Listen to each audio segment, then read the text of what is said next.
আসসালামু আলাইকুম ওয়া রাহমাতুল্লাহি ওয়া বারাকাতুহু। প্রিয় দর্শক, আপনারা জানেন যে আজকে শহীদ মিনারে জড়ো হচ্ছে সারা বাংলাদেশ থেকে বৈষম্য বিরোধী ছাত্র আন্দোলনের ছাত্ররা।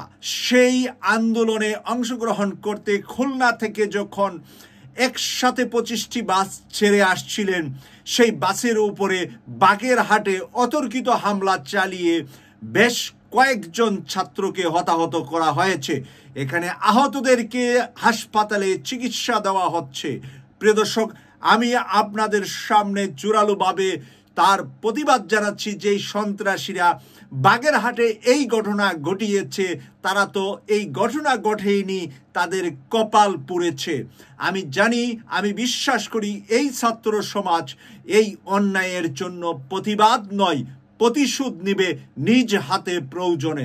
কারণ এই কারণে প্রতিশোধ নিজ হাতে নিতে হবে, তাদেরকে সন্ত্রাসীদেরকে সন্ত্রাসী হিসাবে নয়, বরঞ্চ তাদেরকে উচিত শিক্ষা এবং উচিত বিচার নিজ হাতেই করতে হবে যদি প্রশাসন এবং পুলিশ বাহিনীর কাছে এই বিচার না পাওয়া যায়।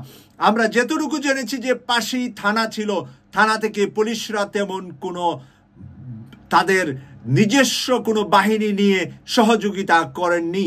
তাই আমি ঘৃণা করছি ওই পুলিশ বাহিনীকে, ওই থানাকে, যেই থানা পাশে থাকার পরেও এই বৈষম্য বিরোধী ছাত্রদের এত বড় একটি অনুষ্ঠানে এতগুলা বাস একসাথে রওনা হয়েছে, তার মধ্যে অতর্কিত হামলা হয়েছে। এই হামলায় পুলিশের নীরবতাই প্রমাণ করে এই কুলাঙ্গার কিছু পুলিশ রয়ে গেছে এখনো হাসিনার প্রেতাত্মাদেরকে সহযোগিতা করার জন্য। প্রিয় দর্শক, আমি ইনকিলাব পত্রিকা থেকে আপনাদেরকে নিউজটা একটু পরে শোনাচ্ছি। মোল্লাহাটে বৈষম্য বিরোধী ছাত্র আন্দোলন মার্চ ফর ইউনিটির গাড়িতে হামলা। বাগেরহাটের মোল্লাহাটে বৈষম্য বিরোধী ছাত্র আন্দোলন মার্চ ফর ইউনিটির গাড়ি বহরে হামলার ঘটনা ঘটেছে। মঙ্গলবার সকালে খুলনা মহানগর থেকে শিক্ষার্থীদের বহনকারী 25টি বাস ঢাকার উদ্দেশ্যে যাত্রা করে বাগেরহাটের মোল্লাহাটের মাদ্রাসাঘাট এলাকায় পৌঁছলে স্থানীয় সন্ত্রাসীরা গাড়িকে লক্ষ্য করে ইট পাটকেল নিক্ষেপ করেন। পরে শিক্ষার্থীরা প্রতিরোধ গড়ে তুললে মুহূর্তেই রণক্ষেত্রে পরিণত হয় গোটা এলাকা।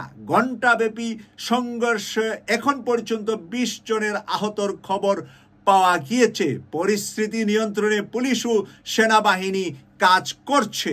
আমরা সেনাবাহিনী যখন আসছে তখন আমরা জেনেছি যে পুলিশ সেখানে সেনাবাহিনীর পাশে এসেছে তাদের দায়িত্ব পালনের ফটো তোলার জন্য। বাস্তবে যদি পুলিশ বাহিনী শুরু থেকে ভূমিকা নিতেন তাহলে আমাদের এই 20 জন ছাত্র এখানে আহত হতো না।